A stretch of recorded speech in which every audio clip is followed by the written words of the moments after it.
वालेकुम अस्सलाम।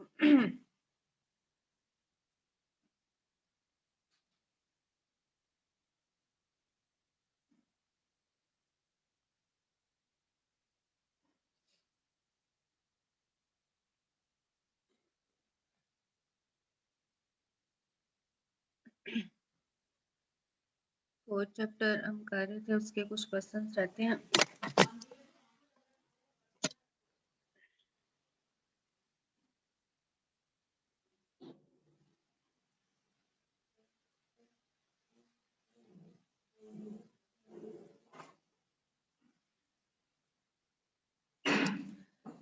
सवाल नंबर 5 तक हो गया था, सवाल नंबर 6 है।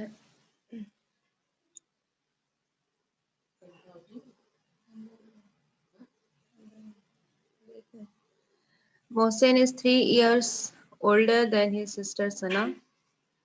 Express Mohsen age as a function of Sana's age. क्या कंडीशन गिवन है कि मोहसिन जो है वो 3 years older है than his sister Sana. हमने करना क्या है, express Mohsin age as a function of Sana age. ठीक है, मोहसिन की एज को सना की एज के फंक्शन के तौर पर लिखना है। आप एम और एस भी यूज कर सकते हैं, मोहसिन के एज के लिए एम यूज कर लें, सना के लिए एस यूज कर लें, या फिर क्या है कि let u and v be the ages of Mohsin and Sana respectively. Mohsin के एज के लिए हमने यू ले लिया और सना की एज के लिए हमने क्या ले लिया, वी ले लिया।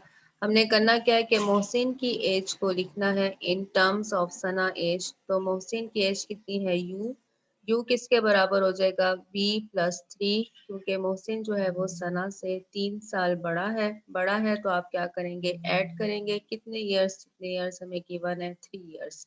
तो यू इक्वल हो जाएगा किसके, वी प्लस 3 के। सेकेंड पार्ट में क्या करना है, express Sana age as a function of Mohsin age. Sana की एज को in terms of Mohsin age लिखना है। तो सना की एज हमने क्या लिखी हुई थी, सना की एज हमने कहा कि वी है। ठीक है, वी किसके बराबर हो जाएगा, वी बराबर हो जाएगा किस टर्म के, यू में से आप 3 को माइनस कर देंगे। ठीक है, यू में से 3 को माइनस कर देंगे। इन्होंने यहाँ पर एक और स्टेप किया है, वो स्टेप क्या है कि एफ ऑफ एक्स डिफाइन कर लिया फंक्शन के लिए। आप यू और वी की टर्म्स में भी लिख सकते हैं, इससे कोई मसला नहीं लगेगा। लेकिन यहाँ पर इन्होंने क्या किया कि in order to express Mohsin age as a function of Sana age, हम क्या कर लेते हैं कि यू को रिप्लेस कर देते हैं एफ ऑफ एक्स से।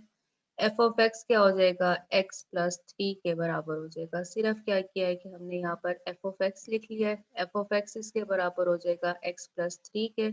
और जब हमने सेकेंड पार्ट करना है तो उसमें हमें माइनस करना होगा।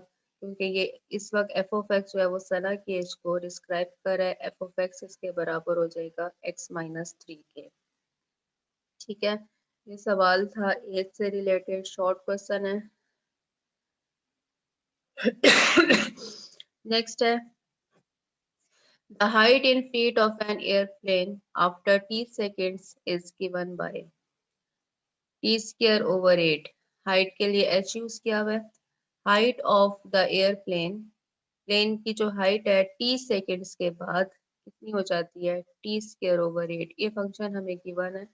हमने क्या करना है, how much is the plane after 8 seconds.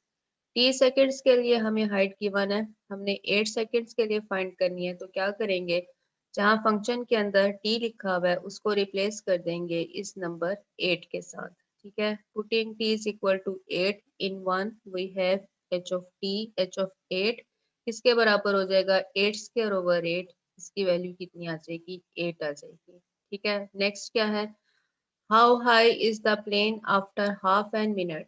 पहले 8 सेकेंड था, अब हाफ मिनट है, लेकिन इस बात का आपने ख्याल रखना है कि ये जो टाइम आपको गिवन है सवाल के अंदर वो सेकेंड्स में गिवन है कि मिनट्स में गिवन है। ठीक है, इस वक्त हमें जो टाइम गिवन है वो किस तरह से गिवन है, सेकेंड्स में गिवन है। ठीक है, तो हम हाफ मिनट को भी क्या करेंगे, सेकेंड्स में लिखेंगे। हम जानते हैं कि हाफ मिनट के अंदर हमारे पास कितने सेकेंड्स होते हैं, 30 सेकेंड्स होते हैं। ठीक है, तो हमें क्या करना होगा, टाइम को पुट करना होगा कितना, 30 सेकेंड्स, क्योंकि यहाँ पर जो सवाल है, जो टी है वो हमें क्या गिवन है, वो हमें सेकेंड्स में गिवन है। ठीक है, तो यहाँ पर भी हम क्या करेंगे कि टाइम को, जो हमें हाफ मिनट गिवन है, हाफ मिनट के हम 30 सेकेंड्स बना लेंगे। और 30 सेकेंड्स जब हम बना लेंगे तो फिर हमारे पास क्या आएगा कि h की जगह, t की जगह हम h में क्या पुट कर देंगे, 30। जस्ट हमारे पास क्या आ जाएगा, 30 स्क्वायर ओवर 8, और इतनी वैल्यू कितनी आ गई, 11 2.5।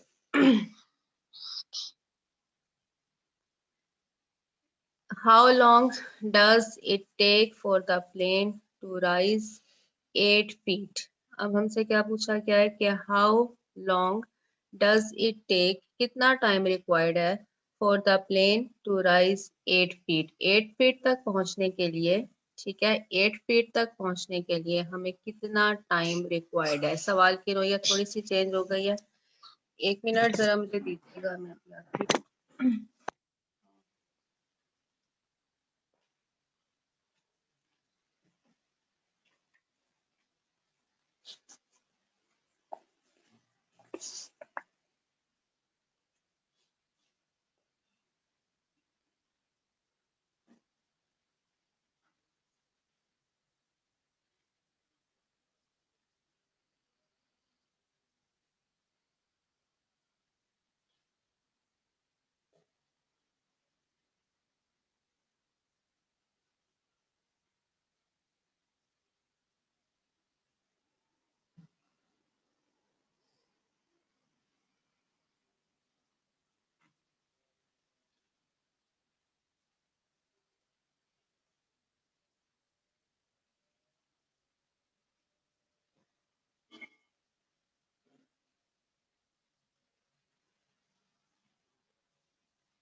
नेक्स्ट हम पार्ट कर रहे थे वो ये था कि हमसे हाइट पूछी गई है। How long does it take for the plane to rise 8 feet?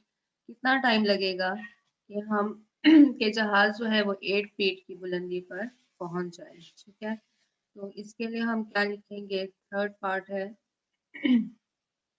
हमें हाइट को किसके बराबर रख देना है? 8 फीट के बराबर, क्योंकि इस वक्त हमें हाइट गिवन है, टाइम गिवन नहीं है। और हाइट जो है वो कौन सा फंक्शन शो कर रहा है? वो हमारे पास एच ऑफ टी, जो हमें गिवन फंक्शन है वो हाइट को ही शो कर रहा है। ठीक है, सिर्फ जो टी है ये सेकेंड टाइम को शो कर रहा है, और हाइट जो है एच ऑफ टी, ये पूरा फंक्शन एच से जाहिर हो रहा है कि ये हमें हाइट को ही शो कर रहा है।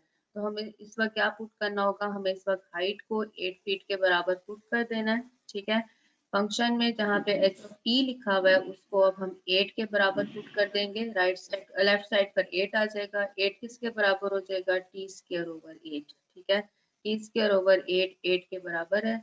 यहाँ से हमारे पास क्या आ जाएगा कि टी स्क्वायर बराबर है 64 के। 8 को 8 से मल्टीप्लाई करते हैं तो 64 आता है, 68 नहीं आता। टी किसके बराबर हो जाएगा? जब हम स्क्वायर रूट लेंगे तो 8 के बराबर हो जाएगा। This shows that the plane will take 8 seconds to rise at 8 feet. कोई सवाल पूछना हो?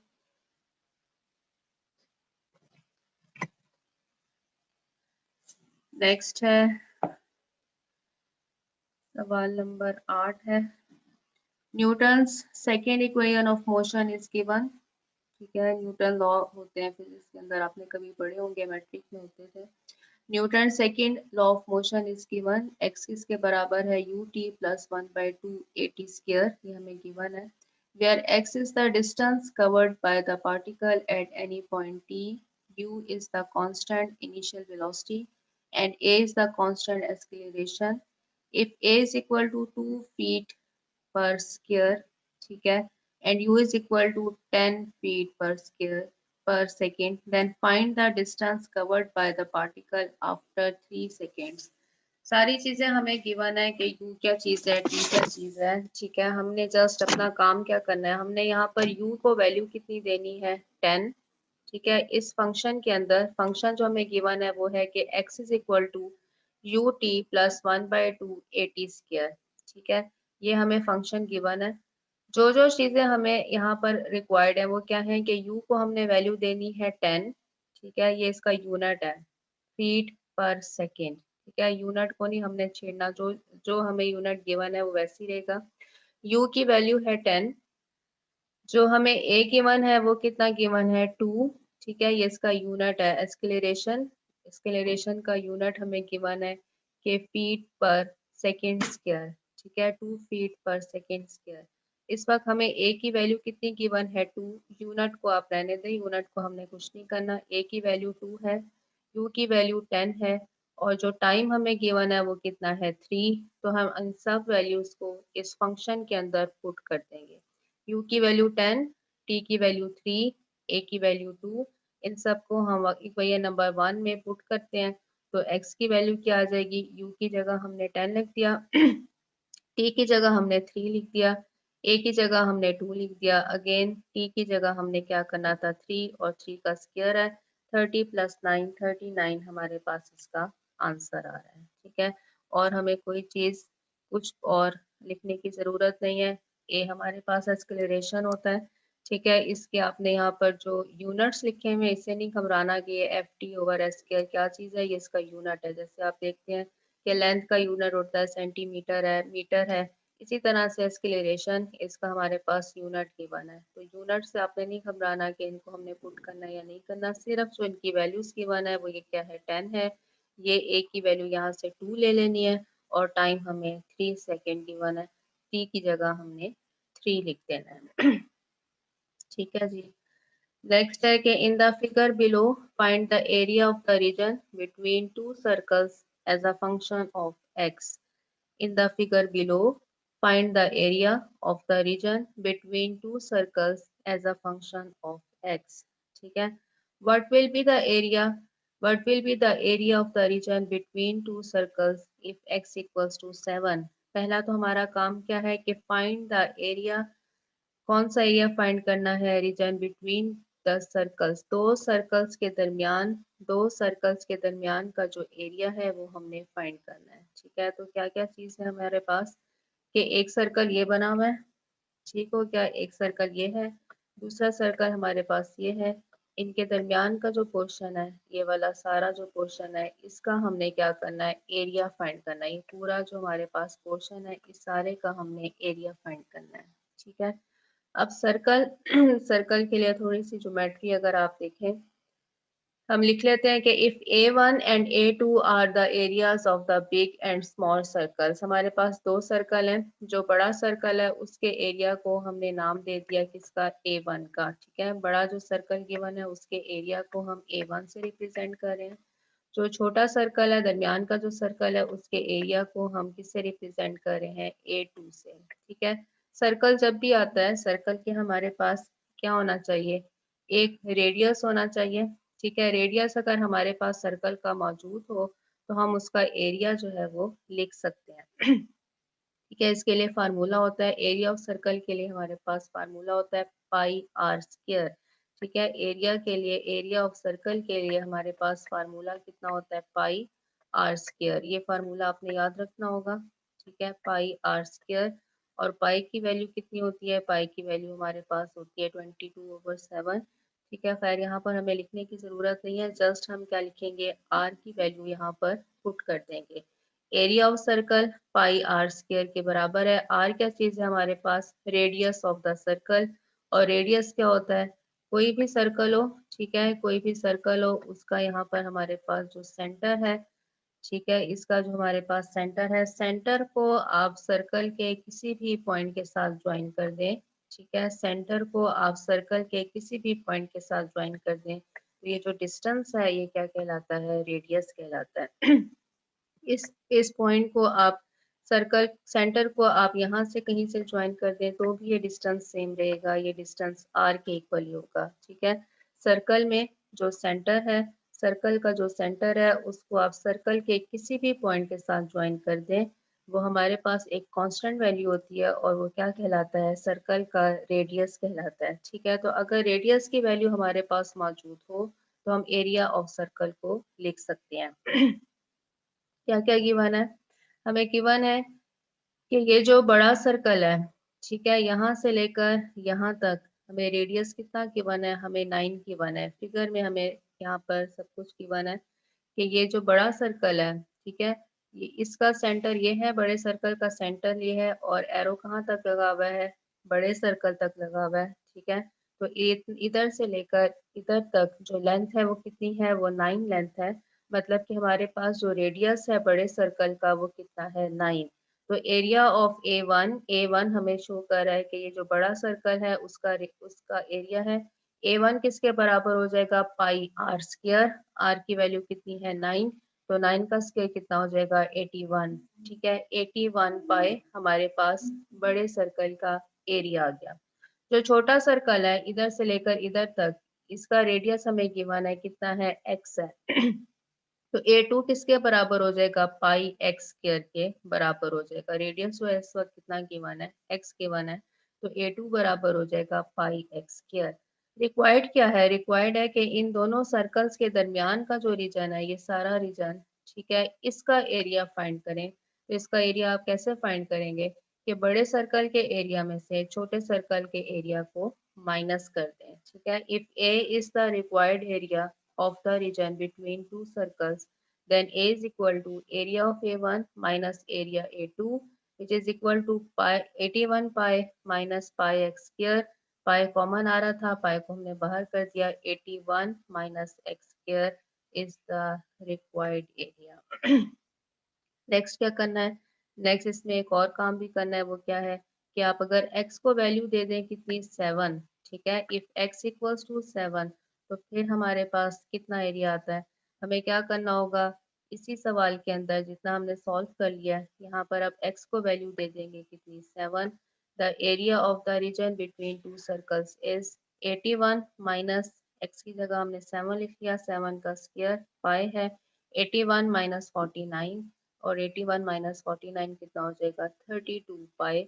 अगर x को हम वैल्यू दे देते हैं 7, तो फिर हमारे पास जो रिजल्ट आ रहा है वो कितना आ रहा है 32 पाई। कोई सवाल पूछना हो यहाँ पर?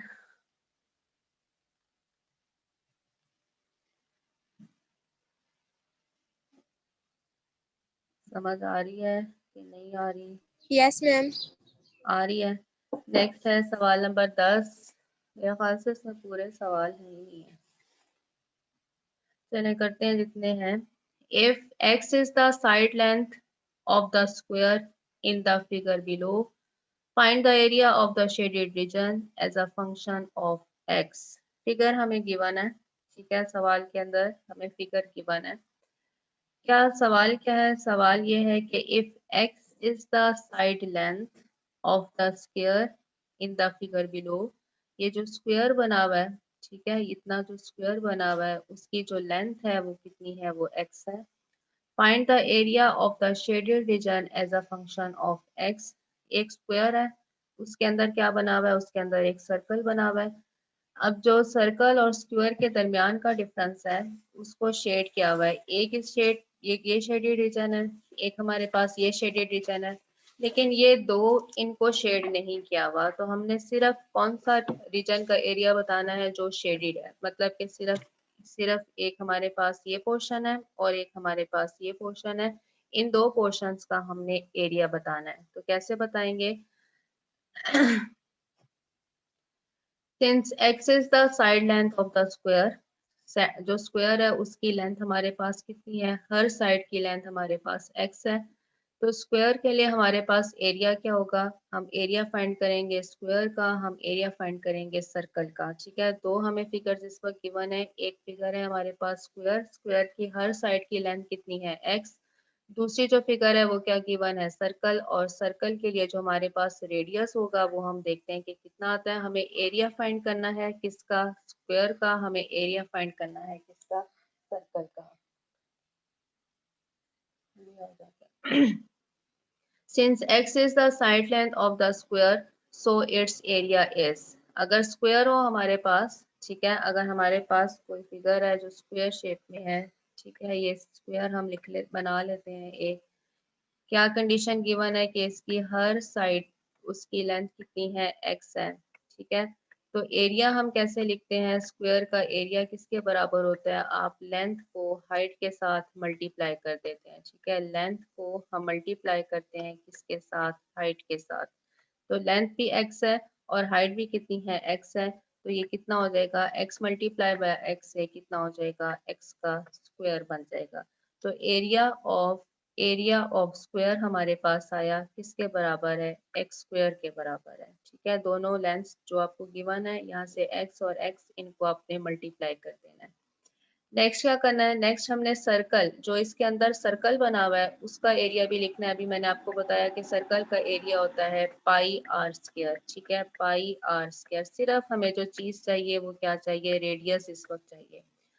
अब देखें यहाँ से लेकर यहाँ तक ये टोटल लेंथ, इधर से लेकर इधर तक की लेंथ कितनी है, x है।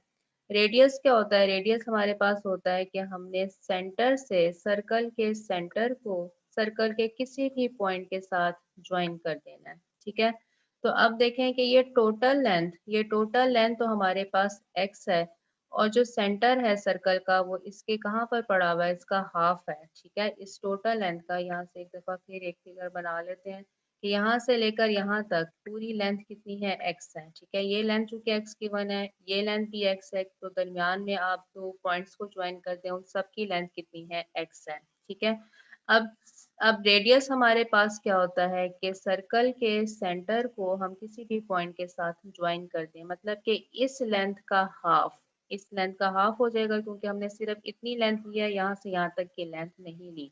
तो ये कितना हो जाएगा, ये हमारे पास हो जाएगी, इतनी लेंथ हो जाएगी x/2। ठीक है, तो इसका क्या मतलब है कि रेडियस जो है सर्कल का उसकी लेंथ कितनी है, x/2। हम क्या करेंगे कि उसको इस फार्मूले के अंदर लिखेंगे, क्योंकि सर्कल के एरिया के लिए हमारे पास फार्मूला होता है पाई आर स्क्वायर। इसकी जगह हम r की जगह क्या लिख देंगे, x/2। x/2 का स्क्वायर कितना हो जाएगा, x²/4। Therefore the area of the circle is pi x²/4। अब हमने क्या करना है, हमने हमारा जो काम है वो ये है कि ये जो शेडेड रीजन ये वाला है और जो शेडेड रीजन ये वाला है इसका हमने एरिया बताना है।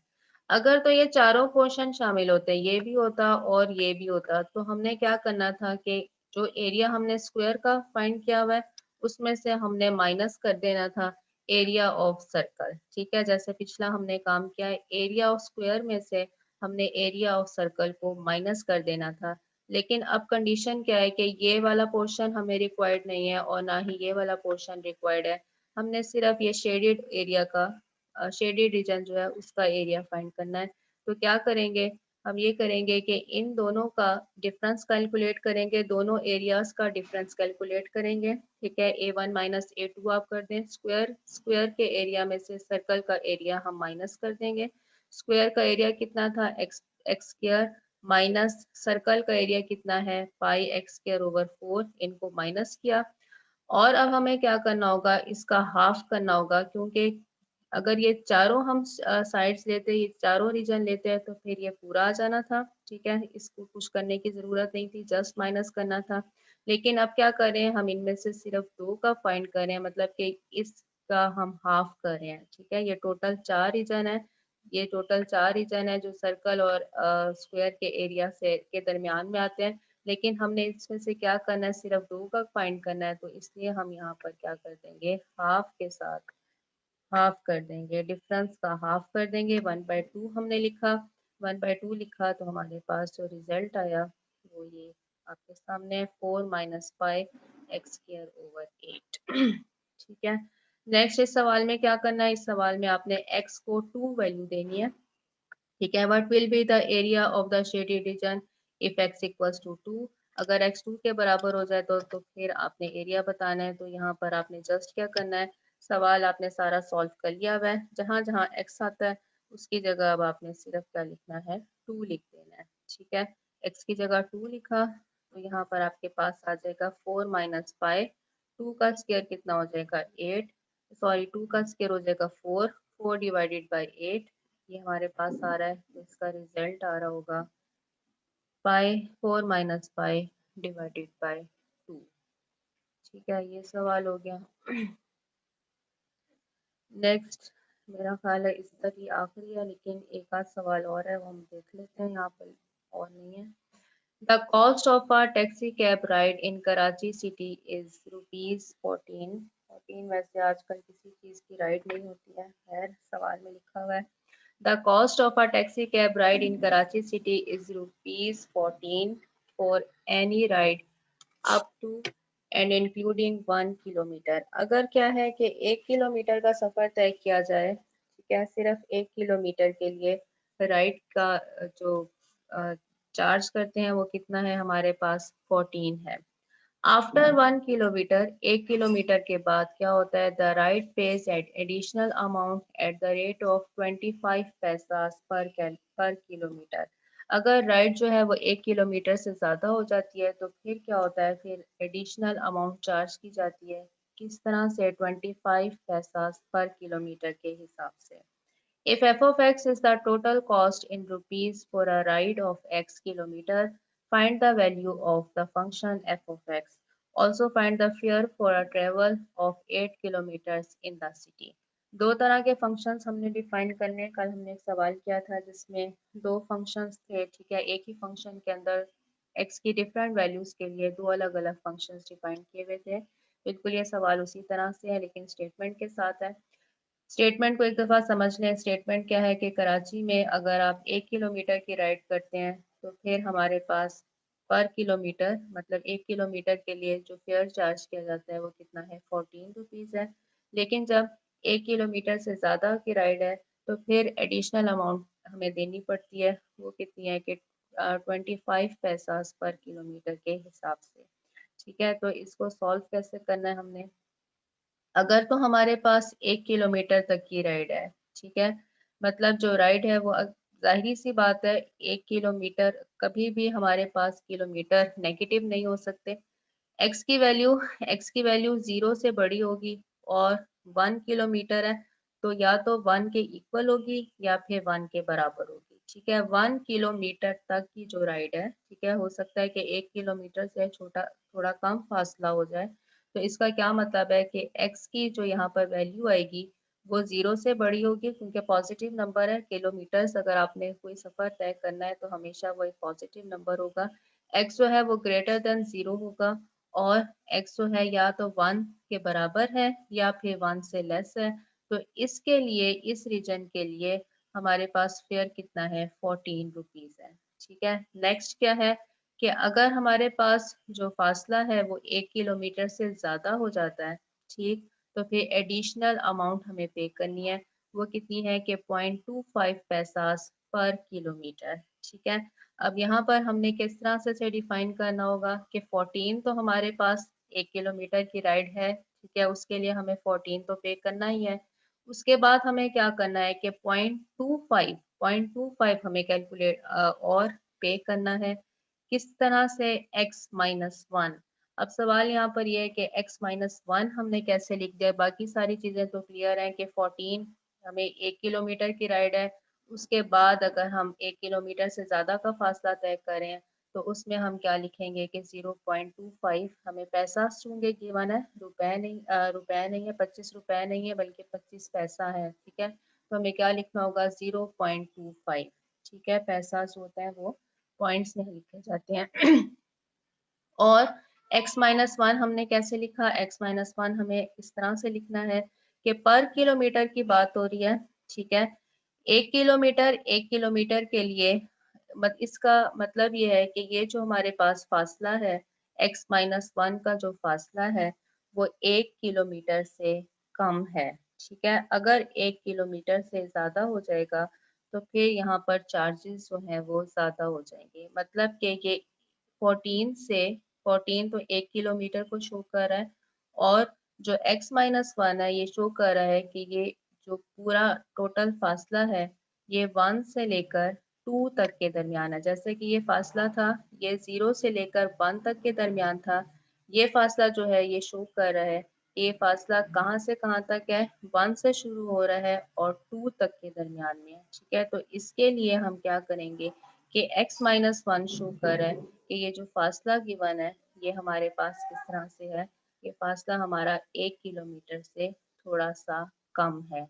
ठीक है, 1 किलोमीटर के लिए हम x शो कर रहे थे, ये फासला शो कर रहा है कि ये 1 किलोमीटर से थोड़ा सा कम है। ठीक है, 10 द पार्ट, आप फंक्शन दोनों को कंबाइन कर दें। पहला 14 है, दूसरा क्या है, 14 प्लस 0.25 x-1। जब राइड 1 किलोमीटर से ज़्यादा हो जाती है उसके लिए हमने फासला लिख लिया। नेक्स्ट सवाल क्या है, नेक्स्ट इसके अंदर यही है कि आपने 8 किलोमीटर के लिए 8 किलोमीटर के लिए क्या करना है, फेयर कैलकुलेट करना है। ठीक है, तो 8 आपने देखना है कि इस रीजन में आ रहा है कि इस रीजन में आ रहा है। जाहिर सी बात है कि 8 जो है वो 1 से बड़ा नंबर है, इसलिए उसके लिए जो हम फंक्शन यूज़ करेंगे वो सेकंड वाला यूज़ करेंगे। इसमें हम x को कितनी वैल्यू दे देंगे, 8 वैल्यू दे देंगे। ठीक है, तो f ऑफ 8 कितना हो जाएगा, 14 प्लस 0.25, x की जगह हमने 8 लिखा, 8-1 से यहाँ पर 7 आ जाएगा। इसको कैलकुलेट किया तो 15.75 is the total fair for rupees for 8 kilometres. ठीक है जी, यहाँ पर 11 सवाल हैं आपकी बुक में, पता नहीं कितने। बुक में हमारे पास 12 भी है, 13 भी है, 14 भी है और 15 भी है। ठीक है, 12 बहुत आसान है, उसमें आपने वैल्यूज जस्ट पुट करनी है। 13 भी आप कर लेंगे, 14 भी कर लेंगे। 15 सवाल मैं आपको यहाँ पर कराती हूँ क्योंकि उसमें हमने डोमेन और रेंज ये कैलकुलेट करनी है। ठीक है, डोमेन और रेंज ये x-1 की समझ नहीं आई। जी, x-1 की समझ नहीं आई। x-1 की समझ नहीं आई। ये देखें यहाँ पर ज़्यादा क्लियर है आपको, ये जो हमने 8 वैल्यू पुट किया है इसके लिए आपको ये ज़्यादा क्लियर हो जाएगा। जब आप देखें 8 को वैल्यू दे रहे हैं, सॉरी यहाँ पर x को वैल्यू दे रहे हैं 8।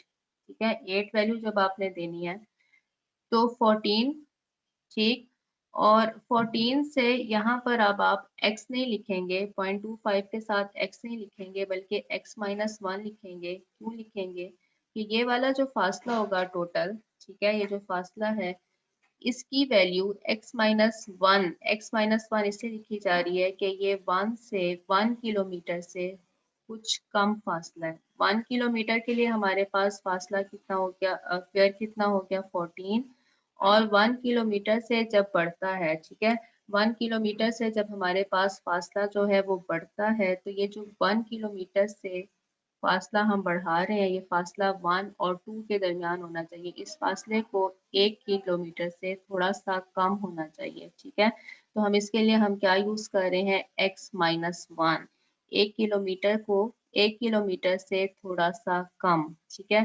x शो कर रहा है 1 किलोमीटर को इस वक्त, क्योंकि पर किलोमीटर की बात हो रही है ना। x शो कर रहा है 1 किलोमीटर को, और 1 किलोमीटर से हमने थोड़ा सा कम फासला है, तो उसके लिए हमारे पास क्या है कि पर किलोमीटर के हिसाब से 25 पैसा जो है वो चार्ज हो रहा है। अब जब आपने यहाँ पर वैल्यू दी है x को 8 किलोमीटर की, ठीक है, तो 8 किलोमीटर, हर किलोमीटर के लिए 14, और 14 के बाद क्या हो रहा है कि 0.25, ये जो फासला है, ये फासला जो होगा ये क्या होगा, 8 माइनस 1 7, ठीक है। जितना ये फासला x शो कर रहा है इस वक्त, x यहाँ से देखें आपको शो कर रहा है 1 के इक्वल है, ठीक है। x इस वक्त पर किलोमीटर की बात हो रही है, पर किलोमीटर हमें 1 के साथ हम इसे शो कर देंगे, लेकिन जो ये फासला है 0.25, यहाँ पे ना लिखा भी है कि ये फ्रैक्शन पार्ट होना चाहिए, ठीक है। तो 0.25 को हम किस तरह से शो कर रहे हैं, साथ में इसके x-1 शो कर रहे हैं। एक और चीज़ मैं आपको यहाँ पे बता दूं कि जिस तरह से ये फंक्शन हम बना लेते हैं, यहाँ पर ये 0 है, ठीक है, यहाँ पर हमारे पास 1 है, और यहाँ पर हम 2 ले लेते हैं, ठीक। तो पहली तो बात है कि इस रीजन के लिए, ठीक है, हमारे पास जो फंक्शन डिफाइन है वो 14 है, सीधा सही है, ठीक है, 14। और जब हमारे पास इससे वैल्यू बढ़ती है, तो ये किस तरह से हमने बढ़ानी है कि 14 से थोड़ा सा आगे जा रहे हैं। जब 14 से आगे जा रहे हैं, तो जो हमारे पास किलोमीटर है, यहाँ से लेकर यहाँ तक का डिस्टेंस, ठीक है, यहाँ से लेकर यहाँ तक का डिस्टेंस हम x ले रहे थे। x में से हम क्या कर रहे हैं, 1 को माइनस कर रहे हैं। ये चीज़ शो कर रही है कि जो 0.25 हमने चार्ज करने हैं वो 1 किलोमीटर पर नहीं करने, बल्कि 1 किलोमीटर से थोड़े से कम के ऊपर चार्ज करने हैं, ठीक है। तो ये जो फासला है ये 1 किलोमीटर से थोड़ा कम अगर हो, तो उसके ऊपर 1 से ज़्यादा हो जाएगा, ठीक है। 1 किलोमीटर से तो ज़्यादा हो ही रहा है ये पूरा। अगर आप देखें कि अगर हमने 2 किलोमीटर का फासला तय करना है, तो वो 1 से तो ज़्यादा हो रहा है। इतने पोर्शन के लिए 14 हो गया, ठीक है। और जब इससे आगे हम गए, तो ये जो फेयर हमने चार्ज करना है वो किस के लिए चार्ज करना है, कितने ट्रेवल के लिए चार्ज करना है, जो कि 1 किलोमीटर से थोड़ा सा कम हो जाता है। इस तरह की एग्जांपल भी है, बिल्कुल ऐसे ही है, उसमें सिर्फ 13 यूज हुआ हुआ है एग्जांपल नंबर 4 में, उसको भी आप एक दफा देख लीजिएगा। नेक्स्ट जो हमने सवाल करना है यहाँ पर, यहाँ टाइम वैसे कहाँ ख़त्म हो रहा है, अगली ही क्लास में ज्वाइन कर लेते हैं। इसमें सिर्फ एक सवाल मैंने आपको कराना है, सवाल नंबर 15, ठीक है। इस सवाल इधर इसको यहीं पे स्टॉप करते हैं और नेक्स्ट में आ जाते हैं।